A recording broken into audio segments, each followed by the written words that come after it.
When I was young, I believed life would always be simple. My father was successful, and his money seemed endless. I never had to lift a finger for anything. I didn't study much, didn't plan for the future. I simply lived each day as if tomorrow didn't exist. If I liked something, I asked for it. My father always said yes. A new phone? Done. Fancy clothes? Done. Weekend trips with friends? No problem. I didn't know what it meant to wait or to earn. My only job was to enjoy life. Every morning I woke up late and had breakfast in bed while the TV played my favorite shows. Sometimes I'd scroll my phone. Sometimes I'd drive out with friends. We'd eat at expensive restaurants, take photos, and laugh about nothing. Life was easy, too easy, and I thought it would stay that way forever. My friends often told me, "You should start thinking about your future." I would laugh and say, "Why should I? My father has everything under control." I thought hard work was for other people, not for me. One evening, my father called me into his study. He looked serious. His eyes didn't carry the usual warmth. "Sit down," he said quietly. I sat, still smiling. "What's wrong, Father?" He sighed and said, "You're not a child anymore. You must start thinking about what's ahead." I laughed. "But Father, I have everything I need." He didn't smile back. "You have everything because I've worked for it. But son, life doesn't stay easy forever." I shrugged. "You worry too much. Nothing's going to change." He looked at me for a long moment and said only, "We'll see." I left the room thinking he was just in a bad mood.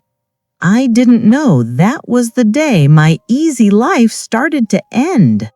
The next morning felt like any other. I woke up late, stretched, and reached for my phone. My friends had already sent messages, plans for lunch, maybe a movie, maybe a long drive in the evening. I smiled, picked out my best outfit, and sprayed my favorite perfume. I didn't know that morning was going to be different. As I walked downstairs, I found my father waiting in the living room. His face was serious again, the same look from last night. "Sit down," he said. I sighed. "Father, I have plans." He raised his hand to stop me. "Not today. You're coming with me." I frowned. "Where are we going?" "You'll see," he said, standing up. He didn't speak as we got into the car. The city passed by my window, the tall buildings, the flashing signs, the noise.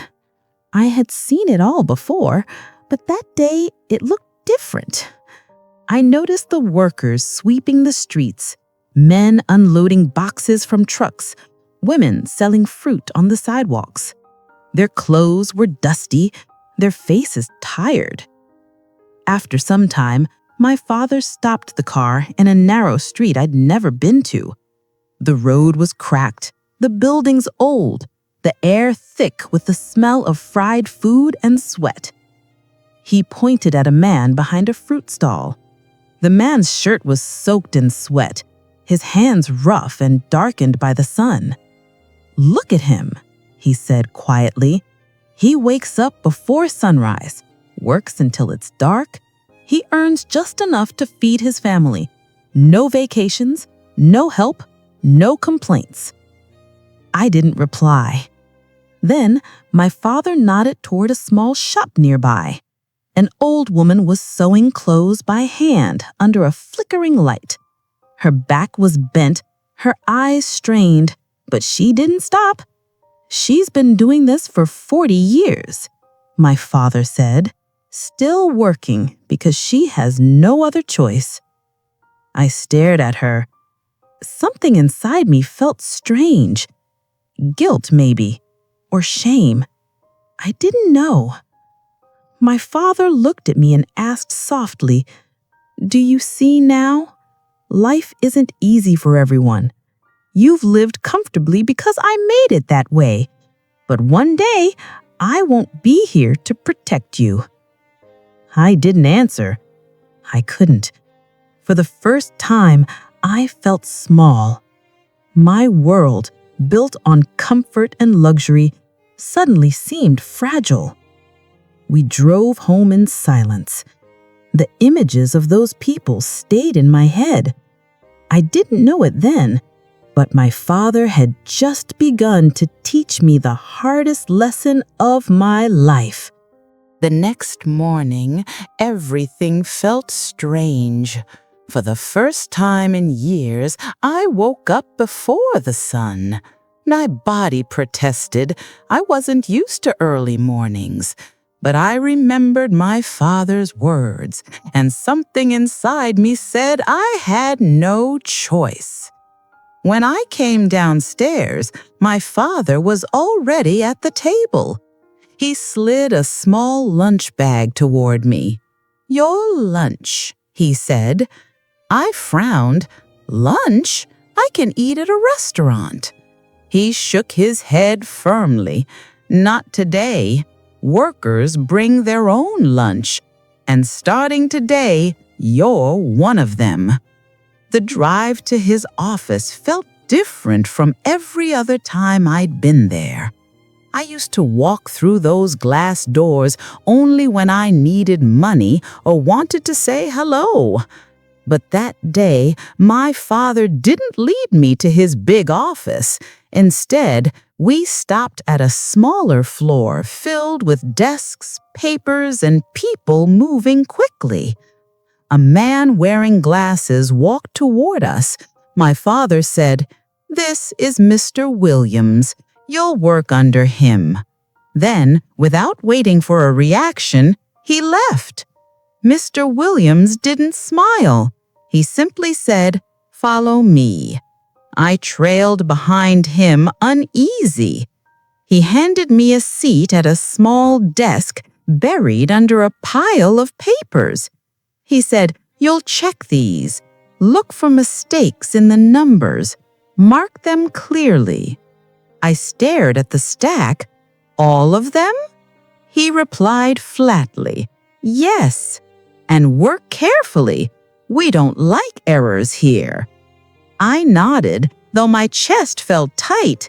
I started reading. At first, it seemed simple enough, just numbers on paper. But within an hour, my head was pounding. The numbers began to blur together. My eyes burned. Around me, people typed, flipped pages, answered phones. No laughter, no music, no time for distractions. I wasn't used to this kind of silence. It was heavy, demanding. When lunch came, I opened my bag. The food was plain: bread, a small box of rice, a bottle of water. No fancy meal, no cold drink. I looked around. Everyone else was eating quickly, their faces tired but focused. Then, one by one, they stood and went straight back to work. By the time evening came, I was completely drained. My back hurt, my neck ached, and my eyes stung from reading too much. When I walked out, I saw my father waiting by the car. He didn't ask how it went. He only smiled faintly and said, "So, now you understand a little." And I did. For the first time, I truly did. The next morning, my alarm rang before sunrise. For a few seconds, I just stared at the ceiling, wondering why I was awake so early. Then I remembered I had work. My body felt sore, my shoulders stiff from sitting all day yesterday, but I pushed myself up. I didn't want to disappoint my father. When I reached the breakfast table, he was already there, reading the newspaper. He looked up, nodded once, and said, "Good, you're on time." That single word, good, felt like a reward. At the office, Mr. Williams was waiting. He didn't bother with greetings. "You were too slow yesterday," he said, his tone sharp. "Today, try to keep up." I swallowed my pride. "Yes, sir." The papers were waiting for me again. Endless pages filled with numbers and names. My hands trembled a little as I started. It wasn't excitement. It was fear. Fear of making mistakes, of being seen as lazy again. Hours passed. My neck hurt, my fingers cramped, but I kept going. This time, I wanted to do better. When noon came, I finished my stack earlier than yesterday. Mr. Williams checked my work. He looked at the papers, then at me. He said, "Better." He simply walked away. It was just one word, but it meant more than any compliment I'd ever heard. It felt earned. During lunch, I sat with a few other workers. They talked about their children, rent, and grocery prices. Their laughter was tired but real. I mostly listened. I had never imagined the lives of people who worked around me, the sacrifices they made, the quiet pride they carried. That afternoon, Mr. Williams gave me a new set of files. "Let's see if you can handle these." The task was tougher, more details, more pressure. I wanted to complain, but I didn't. I focused, reviewed every page twice, and finished by evening. My back hurt again, but I didn't care. I had done something right. When I walked out, my father was waiting near the car, just like before. "Tired?" he asked. I nodded. He smiled, a small, knowing smile, and he said, "Good." And that night, as I lay in bed, I didn't scroll through my phone. I didn't think about shopping or parties. I thought about the people I'd met, the papers I'd checked, and that single word, better. It was strange how something so simple could feel more satisfying than all the luxury I used to have. For the first time, I felt I was becoming someone new. Days turned into weeks, and weeks into months. My routine never changed. Early mornings, long hours, endless paperwork. What did change, though, was me. The first few days were painful. I complained silently, counted minutes, and hated the sound of the office clock ticking. But slowly, something inside me shifted. My hands didn't ache as much. My eyes adjusted to the screen. The chaos of phones ringing and paper shuffling became familiar. I stopped fighting the rhythm. I became part of it. Mr. Williams remained strict, but I started to understand him. He wasn't cold, he was responsible. He carried the weight of his department every single day, and I began to respect that. He didn't care about my last name, only my effort, and somehow that felt fair. I began making fewer mistakes. Sometimes Mr. Williams would glance at my work, nod slightly, and mutter, "Good job." Those two words felt better than any gift I ever received. I realized that pride wasn't something money could buy. It had to be earned. At home, my father noticed the change before I did. I spoke less about parties, more about projects. I didn't ask for money anymore. Some evenings, I even came home late, finishing extra work without being told. One evening, my father called me to his office. He was sitting behind his large wooden desk, looking thoughtful. He said, "Sit." I did. He looked at me for a moment, then smiled faintly. He said, "You've changed."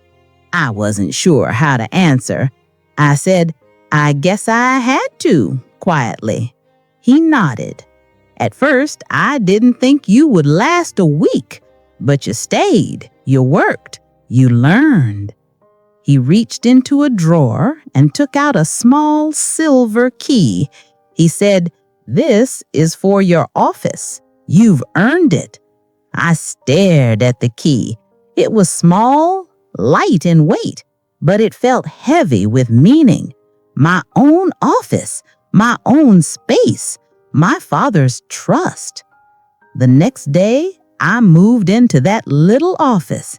It wasn't luxurious, just a desk, a chair, and a window that looked out over the city, but it was mine. Every paper on that desk reminded me of what it took to be there. I still made mistakes. I still had long, tiring days, but I stopped wishing for an easy life. I understood something my father had tried to teach me all along, that comfort without effort is emptiness. Now, when I see workers cleaning the streets or women selling fruit on the corner, I don't just look past them. I see their strength. I see their dignity. My father once told me, one day things may change. He was right. They did. But the biggest change wasn't around me. It was inside me.